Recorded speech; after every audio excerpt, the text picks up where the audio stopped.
The rain that night didn't just fall. It felt like it was trying to erase the city, hammering against the pavement with a relentless, rhythmic violence that matched the pounding in Keisha's chest. She was 24, tired and bone-deep lonely, the kind of exhaustion that settles into the marrow after 14 hours of being invisible. Working as a secretary at 24/7 Global Logistics wasn't just a job, it was a daily exercise in humiliation, a place where her diligence was treated as a doormat for others to wipe their ambition on. She adjusted her grip on her umbrella, which was fighting a losing battle against the wind, and hurried toward her rusted sedan parked 3 blocks away to avoid the parking fees she couldn't afford. That was when it happened.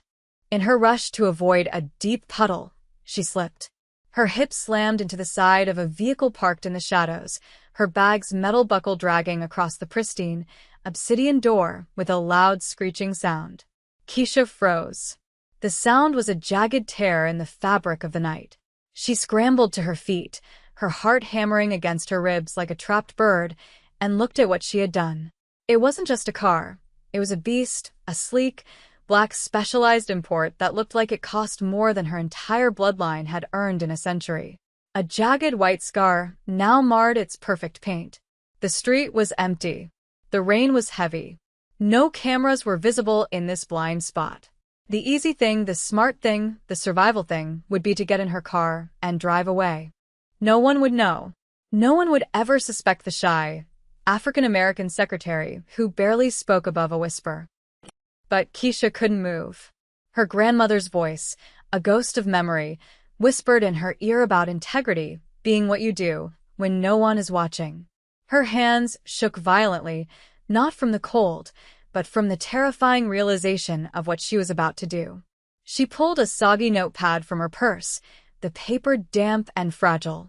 With a trembling hand, she wrote, "I am so sorry. I slipped and scratched your car. I can't pay it all now, but I will pay every cent. Please call me." She signed her name and number, her handwriting jagged with fear. She slipped the note into a plastic sandwich bag she had saved for her lunch and tucked it under the wiper blade, pressing it down against the cold glass. She stared at it for 1 second, a death sentence for her savings, a confession of guilt in a world that rewarded liars, and then she ran. She ran to her car, locked the doors, and sat there hyperventilating, waiting for sirens, for angry men, for the universe to strike her down. She didn't see the figure standing 20 feet away in the shadows of the alley, a man flanked by 2 large bodyguards, watching her every move.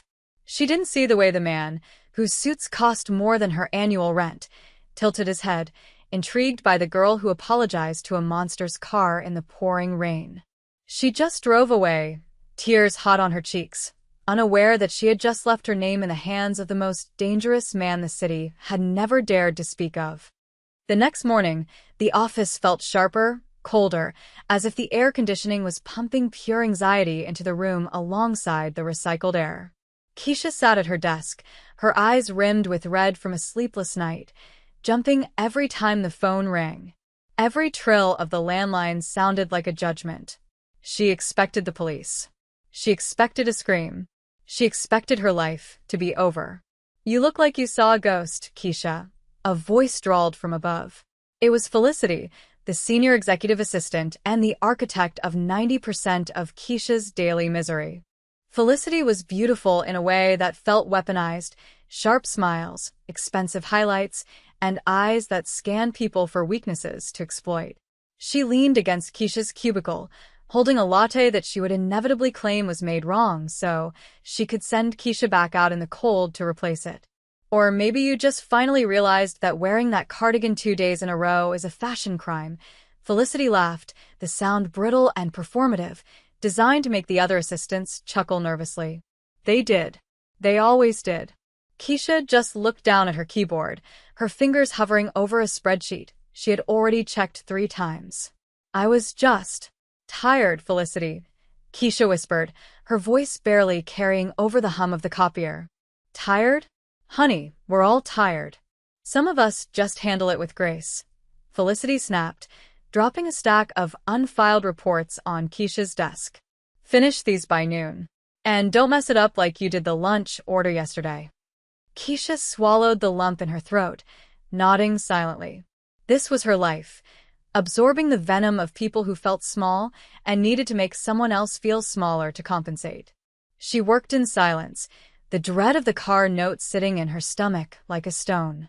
Why haven't they called? She wondered. Maybe the rain washed it away. Maybe they didn't care. But deep down, she knew that people who drove cars like that always cared. They cared about every scratch, every slight, every penny. Around 11 a.m., her personal cell phone buzzed in her pocket. The screen showed a private number. The room seemed to tilt. Her breath hitched. She stepped into the hallway, her hands trembling so hard she almost dropped the phone. "Hello?" she whispered, her voice shaking.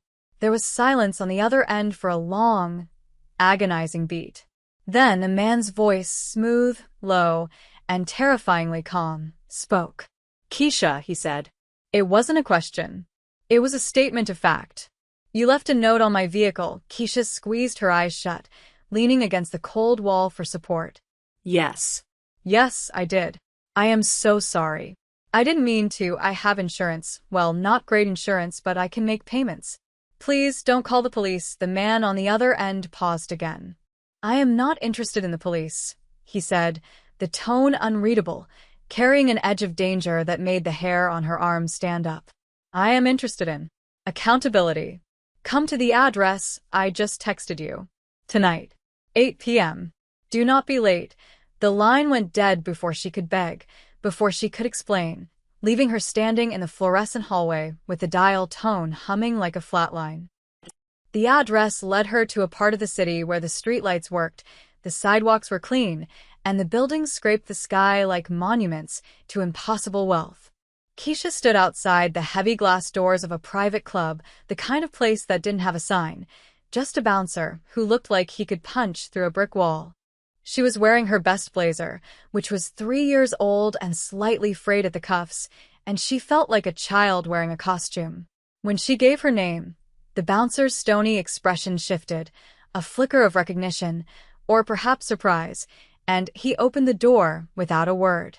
Inside, the air smelled of expensive scotch, leather, and silence. It was dark, lit only by amber-recessed lighting. She was led to a back room, a private lounge where a single man sat on a velvet sofa. He was Korean, perhaps in his early 30s, with a jawline that could cut glass and eyes that were darker than the rainstorm from the night before. This was Min Ho Kong. She didn't know the name yet, didn't know he was the heir to a logistics empire that operated in the gray zones of international trade, didn't know that rival CEOs whispered rumors about what he did to people who crossed him. She only saw a man who radiated absolute, terrifying power. He didn't stand up. He just watched her walk in, his gaze dissecting her, peeling back the layers of her anxiety to see the core of who she was. On the low table in front of him sat her note, dried and wrinkled, preserved like an artifact. "Sit," he commanded softly. Keisha sat on the edge of the opposing chair, her knees pressed together, her hands clutching her purse until her knuckles turned white. "Mr. "Sir," she stammered. "I brought $200. It's all I have until Friday, but..." He raised a hand, and her voice died in her throat. He picked up the note. "In this city," Kong said, his voice quiet but filling the room, "people scratch my car and they run. They hit my property and they lie. They steal from me and they smile." He looked up, locking eyes with her. The intensity was unbearable. "Why did you leave this?" Keisha blinked, tears of fear stinging her eyes. Because it was my fault," she whispered. "And it wouldn't be right to leave you with the damage I caused." Kong studied her for a long moment, his face unreadable. He wasn't looking at the money. He was looking at her hands, rough from work, her cheap clothes, her terrified eyes. He had expected a hustle. He had expected someone hoping for mercy. Instead, he found a creature of pure, terrified conscience. "You work at 24/7 Global," he said. It wasn't a question. Keisha gasped. "How did you?" "I know everything I need to know," he cut her off. "You're a secretary. You are undervalued. And you are afraid." He leaned forward, the predator closing the distance. I don't want your money, Keisha. The next week at 24/7 Global Logistics began with a hurricane of rumors. There was talk of a buyout, of a hostile takeover, of foreign investors coming to clean house. The chaotic energy in the office was palpable. Managers were shredding documents, and Felicity was applying fresh lipstick every 20 minutes, checking her reflection in her phone. I heard the new director is terrifying, Felicity gossiped loudly, leaning over Keisha's desk. They say he fired an entire board of directors in Seoul just by walking into the room and staring at them. I bet he's single, she laughed, tossing her hair. Make sure you stay out of the way when he arrives, Keisha. We don't want to look. Low budget, Keisha didn't respond. She was trying to stop her hands from shaking. She knew who was coming. She hadn't slept since the meeting in the private club. Mr. Kong hadn't told her what he wanted from her, only that the debt was pending and that he would be seeing her soon. She felt like a mouse trapped in a cage with a snake that wasn't hungry yet. At 10 a.m. sharp, the elevator doors slid open, and a hush fell over the office that was so heavy it felt physical. A phalanx of men in dark suits marched out, moving with military precision. In the center of them was Min-ho Kong. In the daylight, under the harsh fluorescent lights, he looked even more dangerous. His suit was impeccable, charcoal gray, tailored to a millimeter. He didn't look at the nervous executives lining up to shake his hand. He didn't acknowledge the manager, who was sweating through his shirt. He walked straight through the center of the room, his eyes scanning the space with cold, surgical indifference. Felicity stepped forward, beaming, thrusting her chest out slightly, her voice pitching up an octave. Welcome, sir. I'm Felicity, the head executive assistant. If there is anything... Kong walked past her as if she were a piece of office furniture. He didn't even blink. The smile froze on Felicity's face, shattering into confusion. Kong stopped in the middle of the floor. The silence was deafening. He slowly turned his head, his gaze sweeping over the sea of terrified faces until it landed on the small, cramped desk in the corner near the bathroom. He locked eyes with Keisha. She stopped breathing. The entire office turned to look at her, the invisible girl, the punching bag. Kong stared at her for 5 agonizing seconds, his expression unreadable, before giving a microscopic nod. He turned and walked into the CEO's office, his security team closing the door behind him. The office exploded into whispers. Felicity spun around, her face twisted in jealousy and shock. Do you know him? She hissed at Keisha. Why did he look at you? Keisha could only shake her head, terrified. She knew the debt hadn't been paid. It had just been acknowledged.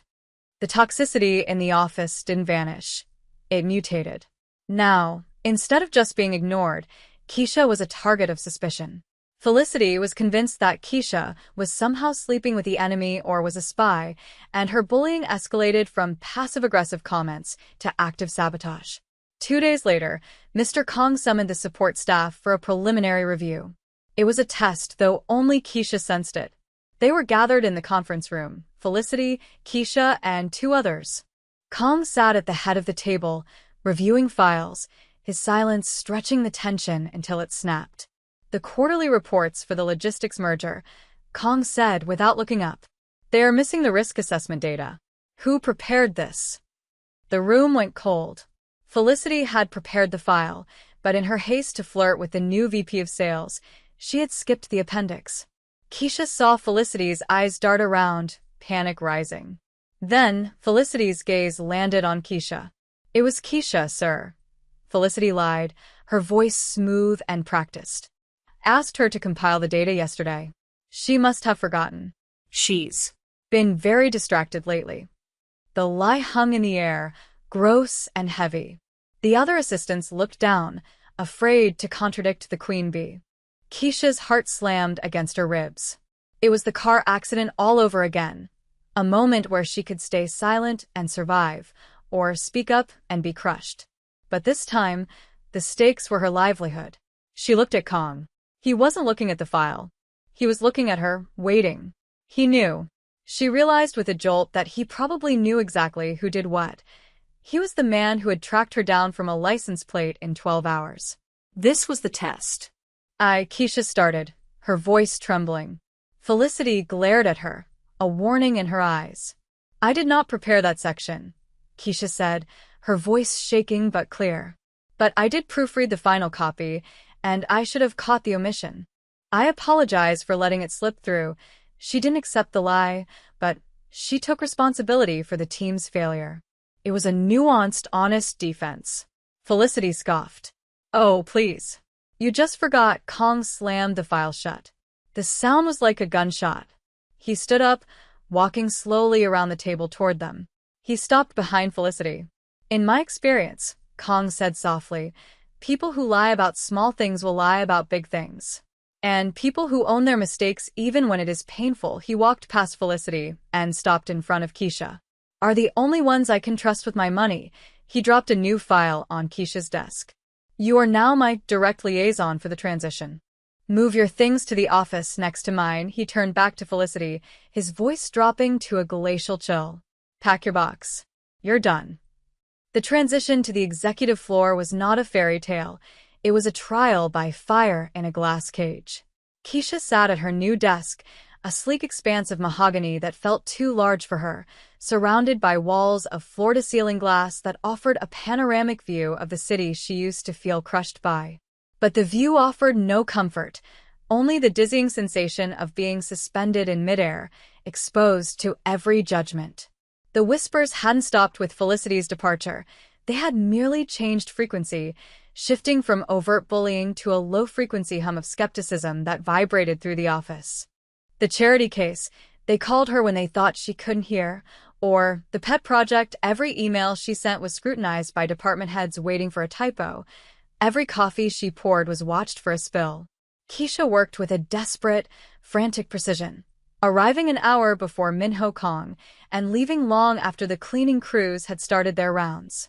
She learned the rhythms of the logistics empire, the flow of shipping containers in Singapore, the labor strikes in Rotterdam, the delicate ego of the vice president of operations. Through it all, Minho was a silent, monolithic presence in the office next door. He rarely spoke to her beyond terse commands, yet she could feel his attention, a heavy, tangible weight that rested on her shoulders. He was testing her, she knew. He was waiting to see if the integrity she showed in the rain was a fluke or a foundation. Then, 2 weeks into her new role, the sabotage struck. It didn't come with an explosion, but with a terrifying silence. It was late, the office was a blue-hued cavern of shadows, and Keisha was finalizing the confidential merger contracts for the Seoul expansion. She hit save on the encrypted server, and the screen blinked black. A red text box appeared. Access denied. Files corrupted. User, Keisha W. Her stomach dropped through the floor. The files worth billions were gone. Panic, cold and sharp, flooded her veins. She typed frantically, trying to recover the backup, but the system was locked down, cementing the error under her digital signature. It looked like gross negligence at best, corporate espionage at worst. The door to Minho's office opened. He stood there, silhouetted against the city lights, his face a mask of stone. He didn't yell. He didn't storm over. He simply walked to her desk, looked at the red screen, and then looked at her. The silence stretched for an eternity, thick enough to choke on. "I didn't." Keisha's voice was a broken whisper. "I swear, Mr. Kong, I didn't delete them. I just hit save." Minho studied her, his dark eyes searching for the lie he was so used to finding in others. "The logs show your keystrokes, Keisha," he said, his voice devoid of the warmth she had glimpsed that night at the club. "This merger is the cornerstone of my tenure. If these files are gone, the deal collapses by morning." He turned away, walking to the window, his back to her. It was a dismissal. It was the end. "Security will escort you out while IT attempts a recovery," he said to the glass. "Go." The word hung in the air like a guillotine blade. Keisha grabbed her purse, her hands shaking so hard she could barely hold the strap. She wanted to scream that she was innocent, that someone had set her up, but she knew how it looked. The street mouse had finally been caught in the trap. She walked to the elevators, her legs numb, passing the smirking faces of the night shift staff who had been waiting for her to fail. The lobby was empty except for the night guard, an older man named Marcus who had been with the building since it was poured concrete. He was the only person who had ever smiled at her when she was just a secretary, and he sat behind the marble desk with the stillness of a man who had seen everything. He watched Keisha walk toward the revolving doors, her head down, tears tracking silent, hot paths through her makeup. She stopped at the door, the rain outside mirroring the night her life had changed. She couldn't go out there. Not like this. Not with the shame of a crime she didn't commit burning on her skin. She turned and saw Marcus watching her, his eyes kind and sad. "Heavy night, Miss Keisha?" he asked, his voice gravelly and warm. She choked back a sob. "I ruined it, Marcus. Or they think I did." "I'm done," Marcus nodded slowly, not surprised. He leaned forward, resting his elbows on the desk. "You know," he said, "I've watched men in $10,000 suits walk out of here in handcuffs, and I've watched folks with holes in their shoes run the city. The truth has a funny way of floating, but only if you don't let them drown you first." He slid a small, folded piece of paper across the marble. "I saw someone logging into the server room physically about an hour ago." Not you. "Someone who used an old keycard." Keisha froze. "Who?" she whispered. Marcus tapped the paper. "I can't say. But the cameras in the hallway. They don't blink." He gave her a significant look. "If you leave now, you're guilty. If you turn around, you're fighting." Something inside Keisha snapped, not a break, but a setting of bone. The timid girl who apologized for existing, who wrote notes on scratched cars because she feared retribution, was gone. In her place was a woman who had tasted respect and refused to spit it out. She took the paper. It was a timestamp. She didn't leave. Instead, she turned around and hit the elevator button. The ride-up felt different this time. It wasn't an ascent to judgment, but a rise to war. When the doors opened, the floor was chaotic. IT technicians were swarming Keisha's desk. Minho was standing in the center of the storm, his tie loosened, barking orders in Korean into a phone. He stopped when he saw her. The room went silent. "I told you to leave," he said, his voice dangerous. Keisha walked past the technicians, past the whispers, and stood directly in front of him. She was trembling, but her chin was high. "I didn't delete those files," she said, her voice clear and ringing through the room. "And I'm not leaving until I prove it." She slammed the timestamp Marcus had given her onto the desk. "Check the physical access logs for the server room at 8:42 p.m. Someone bypassed the remote login to plant the corruption directly." "My terminal was just the trigger." Minho looked at the paper, then at her. For a moment, the air crackled with the tension of their proximity, the immovable object meeting the unstoppable force. He snatched the paper and handed it to the head technician. "Check it," he commanded. "Now." The minutes that followed were agonizing. The technician typed furiously, sweat beading on his forehead. Keisha stood like a statue, refusing to sit, refusing to look away from Minho. He watched her, and for the first time, she saw something behind his eyes, not anger, but a desperate, guarded hope. He wanted her to be right. He needed her to be right. "Sir," the technician said, his voice shaking. "She's right. There was a physical breach. We traced the ID." The technician hesitated. It was authorized under an old executive override. "The ID belongs to Felicity Vance." The name hit the room like a bomb. Felicity. She hadn't just left. She had left a time bomb. She had used a duplicate keycard to frame Keisha and destroy the merger out of spite. Minho didn't speak. He closed his eyes for a second, a muscle in his jaw jumping. When he opened them, the ice was gone. He looked at Keisha, really looked at her, seeing the steel spine beneath the soft exterior. "Restore the backup from the physical drive," Minho ordered the team, his voice calm again. "And call legal. I want Felicity Vance buried." He turned to Keisha. "Walk with me." He led her not to his office, but to the private elevator that went to the roof. They rode in silence, the air thick with the adrenaline of the near-miss. The roof was a wind-swept helipad, the city sprawled out beneath them like a grid of diamonds. The rain had stopped, leaving the air crisp and cold. Minho walked to the edge, looking out over his empire. Keisha stood a few feet behind him, shivering slightly in the wind. "My father built this company on fear," Minho said quietly, his back to her. He taught me that trust is a weakness, that everyone will stab you if you turn your back. I have spent my life waiting for the knife. He turned to face her, the wind catching his dark hair. When I saw your note on my car, I didn't believe it. I thought it was a trap, a ploy to get close to me. No one apologizes in this world, Keisha. No one takes responsibility unless they are forced. He took a step toward her, his gaze intense. Tonight, I thought I was right. I thought you were just another lie. He reached into his jacket pocket and pulled out her old, crumpled note, now laminated in a thin protective plastic. He held it up.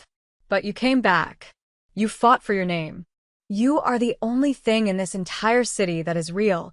Keisha felt the tears finally spill over, the tension leaving her body in a rush. I couldn't let you think I was like them, she whispered. Minho stepped closer, close enough that she could smell the sandalwood and rain on him. I don't, he said softly. Keisha, tomorrow is the shareholder meeting. They will want blood for the scared knight. Stand next to me, not as a secretary, as my partner in this. The shareholder meeting was a Shark Tank. 50 of the most powerful investors in Asia and America sat around a table that cost more than Keisha's childhood home. The air was hostile. News of the data breach had leaked, and they were smelling weakness. Minho stood at the head of the table, Keisha at his right hand. She wore a new suit, sharp and tailored, purchased with her first real paycheck. She didn't look down. She looked them in the eye. A heavy-set man with a cigar, Mr. Sterling, slammed his hand on the table. This is incompetence, Kong. A breach of this magnitude during a merger? We hear it was your new assistant, he sneered the word, casting a dismissive look at Keisha. We demand a restructuring. You are losing your grip. The murmurs of agreement were loud. Minho stayed silent, letting them vent, his face impassive. He waited until the room quieted, the tension stretching to a breaking point. Then he looked at Keisha. She stepped forward, connecting her tablet to the main screen. Mr. Sterling, Keisha said, her voice steady, projecting to the back of the room. The breach was not incompetence. It was an attack. And it has been neutralized. On the giant screen behind her, the logs appeared, not the corrupted files, but the security footage of Felicity entering the server room, followed by a digital trail of the money transfer Felicity had accepted from Mr. Sterling's own shell company to perform the sabotage. The room gasped. Mr. Sterling turned a violent shade of purple. This is preposterous, he sputtered. This is the truth. Keisha cut him off, her voice gaining strength, ringing with the authority of someone who had nothing to hide. We recovered the files. The merger is secure. And we have identified the leak in this room. She looked directly at Sterling. It isn't us, Minho stepped forward then, his presence overwhelming. You tried to break my company by attacking the one person you thought was weak, Minho said, his voice low and lethal. You made a miscalculation. You assumed she would fold. You assumed she had a price. He placed a hand on Keisha's shoulder, a public declaration of protection and equality. Security is waiting for you, Sterling. Get out of my building. The silence that followed was absolute. Then, one by one, the other shareholders nodded. Respect. Fear. Acknowledgement. Keisha breathed out, feeling her heart settle. She hadn't just survived. She had rewritten the rules. 3 months later, the rain was falling again, but it looked different from the passenger seat of the black specialized import. Minho was driving, which his security team hated, but he insisted. They pulled up to the curb of the old coffee shop where Keisha used to buy her cheap lunches. She looked at the window, seeing her old life like a distant memory. She turned to Minho. He was watching her, a small, genuine smile touching his lips, a rare expression reserved only for her. Why here? She asked. He reached into the glove compartment and pulled out a small box. Inside was a key, not to a car, but to an office. The director of operations needs a new office, he said. One with a view. Keisha took the key, feeling the weight of it. I scratched your car, she laughed softly, a sound of pure relief. And now you're giving me an empire. Minho looked out at the rain, then back at her. You didn't scratch a car, Keisha. You woke me up. He started the engine, the purr of the machine deep and powerful. Let's go home, As they drove away, the rain washed over the city, not erasing it this time, but cleaning it, leaving everything shining and new under the streetlights.